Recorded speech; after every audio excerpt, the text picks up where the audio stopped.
오늘 저와 여러분들에게 주신 하나님의 말씀입니다. 창세기 3장 1절에서 6절 말씀입니다.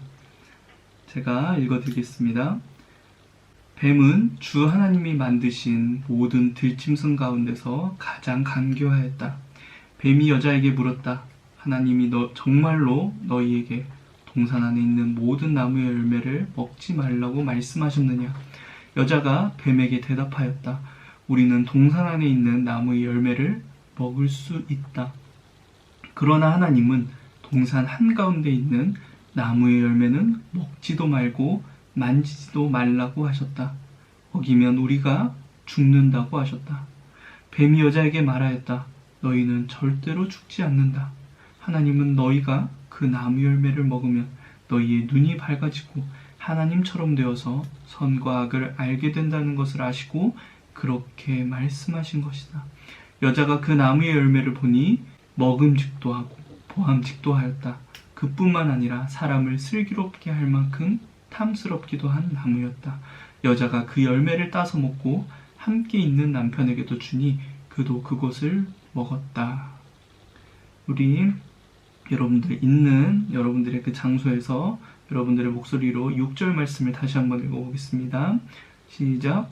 여자가 그 나무의 열매를 보니 먹음직도 하고 보암직도 하였다.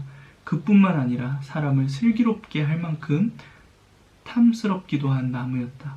여자가 그 열매를 따서 먹고 함께 있는 남편에게도 주니 그도 그것을 먹었다. 우리는 여기에 우리 조선이 독립된 나라인 것과 조선 사람이 자주 국민인 것을 선언하노라. 이것으로써 세계 모든 나라에 알려 인류가 평등하다는 큰 뜻을 밝히며 이것으로써 자손만대에 일러 결례가 스스로 존재하는 마땅한 권리를 영원히 누리도록 하노라. 2021년도 지혜를 찾아가고 있는 그 여행에 함께하고 있을 여러분들 정말 반갑습니다. 오늘의 시작은 좀 특별했죠. 이제 3월이 시작되었어요. 3월의 시작은 언제나 우리 3.1절을 맞이하게 됩니다. 어떤 날이죠? 일제의 식민 통치에 항거하기 위해 또 한국의 독립의사를 전 세계 국내에 알리기 위해 전국적이고 또 평화적인 독립운동이 일어난 날입니다. 앞서 보았던 제가 읽어드렸던 그 글은 그날 민족대표 33인이 조선의 독립을 선언하기 위해 작성한 기미독립 선언서의 일부입니다. 3.1 운동은 많은 이들이 일제의 그 잔혹한 총칼 앞에 쓰러졌고 또 옥에 투옥되는 그 일들로 인해서 실패로 기억되는 독립운동이기도 합니다. 하지만 분명한 것은 이것이 한반도의 해방과 독립의 시작이 되는 사건임에 분명하다라는 거예요. 많은 이들이 이 땅 가운데 태어났고 이 땅 가운데 살아갔지만 모든 주권과 또 자유, 조선 사람으로서의 정체성을 빼앗기고 어떤 것도 내 것이 없는 삶, 어떤 소망도 보이지 않는 삶을 하루하루 살아야 했죠. 하지만 3월 1일 1919년 3월 1일 만세운동을 시작으로 모든 것들이 바뀌기 시작한 것입니다. 저와 여러분들이 지금과 같은 시간, 지금과 같은 시대를 누리고 있는 것도 그 당시 많은 이들이 흘린 피와 땀이 있었기에 가능했다라는 사실을 먼저 좀 기억해 주셨으면 좋겠습니다.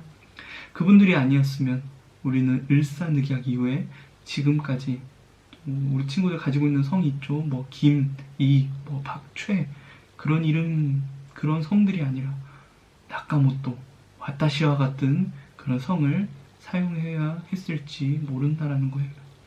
인정하고 싶지 않아도 억지로 정체성이 사라지고 변질된 삶을 사는 것이 그와 같은 삶을 강요받게 된다라는 거예요. 그런데 모든 인류에게도 이 을사늑약과 같은 정체성이 변질되어 버리는 한 가지 사건이 있다라는 거예요. 몇 주 동안 하나님께서 우리를 어떻게 창조하셨는지를 나눴습니다. 우리는 어떤 정체성을 가지고 있는지 나눴죠. 세상 그 어떤 피조물보다 차원이 다른 가치 있는 존재로 우리를 창조하셨다. 또 완벽하진 않지만 자신에게 주어진 강점과 또 개성을 통해 이 땅을 잘 다스리며 일할 수 있는 인격적인 존재로 만들어졌다라는 것도 나눴습니다. 그런데 오늘날 우리의 모습을 보시기 바랍니다. 많은 이들이 자신의 가치와 정체성을 잃어버린 채 살아가고 있죠. 자신에게 주어진 강점과 개성으로 서로를 돕고 또 많은 관계들을 채우며 살아가는 것이 아니라 서로 뺏고 뺏기는 관계, 그런 관계들로 변질되고 이 땅을 잘 다스리며 하나님께서 창조하신 목적과 의미를 찾도록 돕는 일이 아니라 오히려 이 세상을 정말 처참하게 파괴하고 그것들을 다스리는 것이 아니라 우상으로 삼고 그것들에게 다스림을 받고 살고 있다라는 것입니다. 이 사건은 인간에게 이루어졌던 그 첫 번째 사건은 창조 초반의 정체성과는 완전히 다르게 변한 정체성을 지니게 했습니다. 어떤 사건일까요? 오늘 본문인 창세기 3장에 그려진 아담과 하와, 첫 인간이 하나님께서 금지하신 선악을 알게 하는 나무의 열매를 먹게 된 첫 불순종의 사건입니다. 지난 시간 창세기 2장 16절, 17절 하나님의 말씀 기억하고 계시죠? 선악을 알게 하는 나무의 열매만은 먹어서는 안 된다는 말씀이었습니다. 이 나무를 먹었을 때, 이 열매를 먹었을 때 반드시 죽게 될 거라고 하나님께서 말씀하셨어요. 이 선악을 알게 하는 나무가 뭘까요? 뭔데 하나님께서 먹지 말라고 하신 걸까요? 하나님께서 인간을 사리분간 못하는 바보로 만드셨기 때문에 이 사람들이 분별력을 얻으려고 나무 열매를 먹은 건가요? 아닙니다. 하나님은 인간에게 이 세상을 다스릴 수 있는 충분한 능력을 주셨다고 말씀드렸죠. 분별력, 또 창의력, 사고력 모두 인간에게 주신 하나님의 능력입니다. 완벽하진 않지만 충분한 능력이었습니다. 그렇다면 선악을 알게 하는 나무는 무엇일까요? 이 나무가 하는 역할은 무엇일까요? 인간은 인격적으로 만들어져서 마음껏 자유를 누리고 자신이 모든 것을 선택할 수 있는 그런 인격적인 존재로 만들어졌음에도 불구하고 또 오직 하나님만을 의존해야 하는 피조물이었죠. 무엇이든 선택할 수 있는 인격적인 존재이기도 했지만 하나님만을 의존해야 하는 피조물이기도 했다는 겁니다. 이것을 좀 더 강조해서 말하면 하나님은 인간이 악을 선택할 수도 있는 힘마저 주셨다라는 거예요.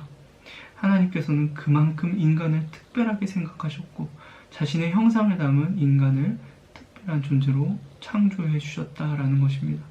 그렇기에 인간에게 경계가 필요했습니다. 지침선이 필요했어요. 그 경계가 바로 선악을 알게 하는 나무였습니다. 성경을 기록한 히브리 사람들의 글 쓰는 특징에는 이런 것들이 있어요. 메라스무스라는 문학 기법인데 극과 극의 대상을 극과 극, 그것을 이야기하면서 그 대상 사이에 포함된 전체를 이야기하는 것입니다. 예를 들면 성경에서 하늘과 땅이 나오면 그것은 하늘 또 땅, 그것이 각각 다른 것이 아니라 하늘과 땅을 포함하는 그 모든 공간을 이야기한다는 것입니다. 선악을 알게 하는 지식도 마찬가지예요. 선 또 악, 그것이 그 각각의 것이 아니라 선과 악이라는 극단의 개념을 두고 그 사이에 포함되는 모든 지식을 이야기한다는 것입니다. 그 모든 지식, 인간이 감당할 수 있는 지식일까요? 그 선악을 알게 하는 지식은 누가 감당할 수 있는 것인가요? 전지 모든 것을 아시는 하나님만 감당하실 수 있는 지식이었고 이것은 하나님의 주권이었습니다. 처음부터 인간이 감당할 수도 조차 없었던 그런 지식이었다는 거죠. 이것은 창조주와 또 피조물의 차이를 분명히 가르쳐주는 경계였고 표지판이었습니다. 하나님만이 감당하실 수 있는, 하나님만이 가지실 수 있는 그 지식을 인간이 가지려고 한다면 어떻게 되겠죠? 아무리 맛있고 아무리 몸에 좋은 음식이라 할지라도 우리 위가 감당할 수 있는 한계를 넘어서 먹다 보면 어떻게 되죠? 배가 터져 죽게 되는 것입니다. 그렇기에 하나님께서도 반드시 죽을 것이라는 경고를 남기셨죠. 너희는 이것을 절대 감당할 수 없어. 너희가 이것을 가지면 너희의 모든 존재가 죽게 될 거야. 그런데 그 인간이 한계를 넘어갔다는 거예요.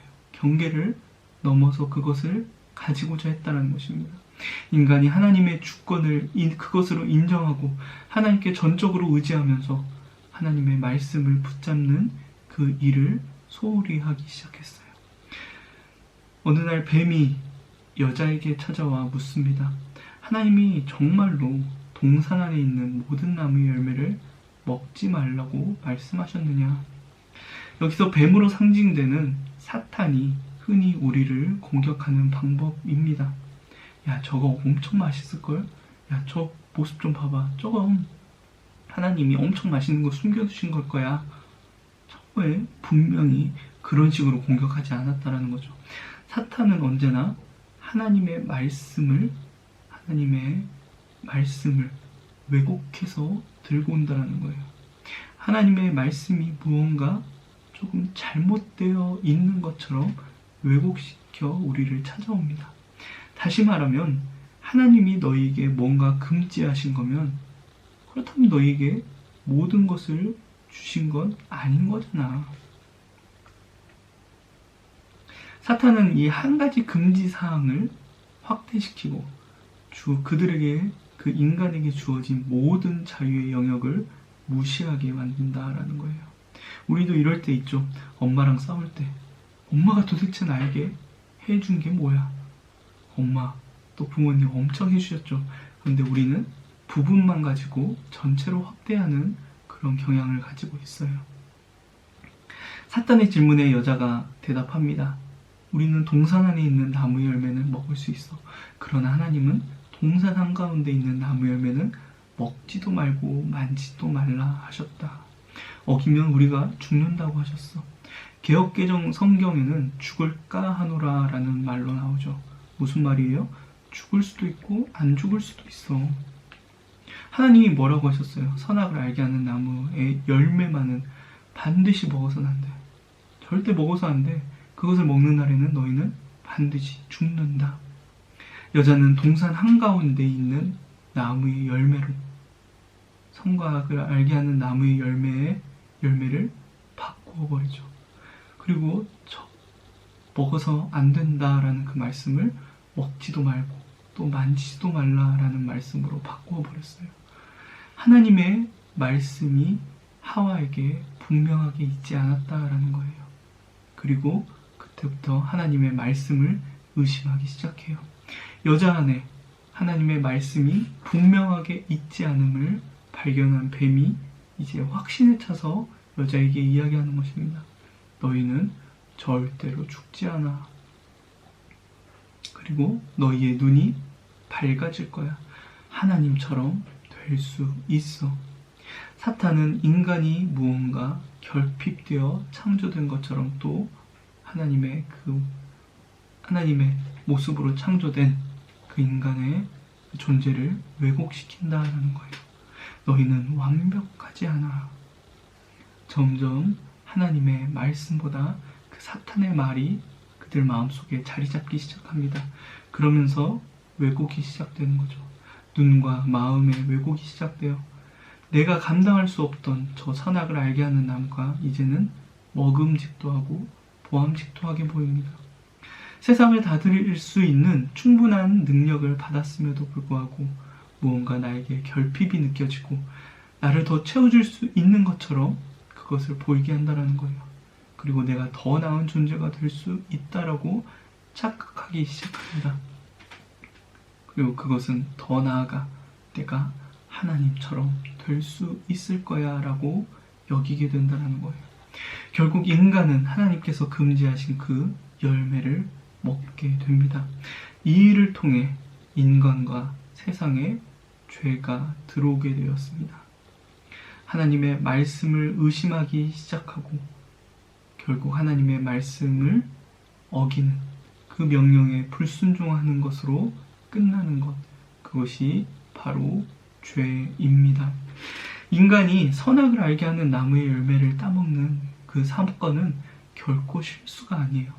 하나님의 모든 것을 의심하고 더 나아가 내가 하나님처럼 될 수 있다는 하나님의 주권을 무시하는 분명한 의도를 가진 반역 행위라는 것입니다. 이 일을 시작으로 하나님께서 만드신 그 아름답던 인간의 형상이 파괴되기 시작합니다. 그리고 우리의 정체성 가운데 죄라는 낙인이 찍히게 돼요. 우리 안에 하나님의 말씀이 분명히 자리 잡지 못한 결과입니다. 그런데 이 모습은 우리가 국권 침탈을 당하게 된 모습과 비슷합니다. 인간이 하나님의 주권을 분명히 인정하고 그 말씀을 붙잡지 않았던 것처럼 조선도 그 안에 그들만의 힘을 가지고 있지 못했습니다. 조선이 나라를 빼앗긴 것은 실수가 아닙니다. 세도 정치로 왕권이 약화되었고 정치인들은 자신의 배만 불리려 했습니다. 나라 안팎을 돌보는 일은 전혀 하지 않았어요. 그 당시 세계는 열강들의 각축전이었죠. 문호를 각자 개방하고 더 나은 기술들로 나라를 발전시켜가며 힘을 키워갔어요. 하지만 조선은 문을 굳게 걸어잠그고 힘을 키우려 하지 않았다라는 거예요. 힘이 없었기 때문에 나라를 빼앗기게 된 것입니다. 그 결과는 이 땅에 엄청난 고통을 가져다 주게 되었습니다. 우리 안에 하나님의 말씀이 없으면 우리 자신을 죄에 빼앗기게 됩니다. 그리고 그 결과 역시 엄청난 고통이 따르게 돼요. 우리는 죄인이라는 정체성을 가지게 되었습니다. 우리의 정체성 중 하나가 죄인이라는 사실은 쉽게 받아들여지지 않는 사실일 거예요. 내가 저지르지도 않은 죄인데 내가 왜 죄인이야? 하지만 분명히 우리가 받아들여야 하는 정체성이기도 합니다. 우리에겐 여전히 죄의 흔적들이 남아있기 때문입니다. 다음 시간 인간의 죄로 시작한 그 죄의 비참한 결과들과 우리에게 여전히 남아있는 그 죄의 흔적들에 대한 말씀을 함께 나누겠습니다. 오늘 여러분들 기억해야 하는 정체성, 그것은 우리는 죄인이라는 사실입니다. 함께 기도하겠습니다. 하나님, 오늘 허락하신 말씀을 통해 학생들과 우리 인간이 죄인으로서의 정체성을 가지고 있음을 나누었습니다. 인정하고 싶지 않는 우리의 정체성입니다. 하지만 이 나라, 이 땅 가운데 힘이 없을 때 비극이 시작되었듯이 인간 안에 하나님의 말씀이 사라지기 시작할 때 비극은 분명히 시작되었습니다. 오늘 이 말씀이 우리 학생들 마음에 잘 자리 잡아서 죄로 물든 이 세상 속에서 하나님의 말씀을 잘 붙잡을 수 있는 원동력이 될 수 있기를 진심으로 소망합니다. 하나님 또한 이 땅 가운데 우리에게 주어진, 우리에게 허락하신 이 나라를 강하게 지탱할 수 있는 힘과 능력, 우리 학생들이 가질 수 있도록 주님 허락하여 주시옵소서. 오늘 우리 학생들에게 정말 필요한 말씀을 허락하셨음을 믿음으로 고백합니다. 예수님의 이름으로 기도드립니다. 아멘. 광고하겠습니다. 우리 학생분들 빨리 코로나 상황 해결되어서 빨리 모여서 예배 드릴 수 있도록 우리 친구들 열심히 기도해 주시길 바라고요. 언제든지 연락 가능하니까 혹시 필요한 일 있으면 저에게 연락 주시기 바랍니다. 나누고 싶은 기도의 제목 언제든지 공유해 주시고요. 예배 후에 나눠드린 공과 꼭 진행해 주시는데 이번 주는 공과보다도 설문조사를 하나 하려고 합니다. 우리 그동안 드렸던 이 온라인 예배에 대한 설문조사랑 앞으로 언젠가는 이루어질 그 함께 드릴 예배에 대한 설문조사, 또 지금 상황에 대한 많은 것들에 대한 설문조사를 나누려고 하니까 우리 친구들 제가 보내드리는 그 온라인 설문조사에 최선을 다해 참여해 주시길 바라고요. 익명으로 진행되니까 솔직하게 답해 주시길 바랍니다. 우리 계속해서 지금 사순절 기간이고요. 또 이번 달 마지막 주는 고난주가 있습니다. 그리고 4월 첫째 주는 부활주일입니다. 친구들 이 기간 잘 보내면서 하나님의 고난을 기억해 주시길 바랍니다. 주기도문으로 예배 마치도록 하겠습니다. 하늘에 계신 우리 아버지여, 이름이 거룩히 여김을 받으시오며 나라가 임하시오며 뜻이 하늘에서 이루어진 것 같이 땅에서도 이루어지이다. 오늘 우리에게 일용할 양식을 주시옵고 우리가 우리에게 죄 지은 자를 사하여 준 것 같이 우리 죄를 사하여 주시옵고 우리를 시험에 들게 하지 마시옵고 다만 악에서 구하시옵소서. 나라와 권세와 영광이 아버지께 영원히 있사옵나이다. 아멘.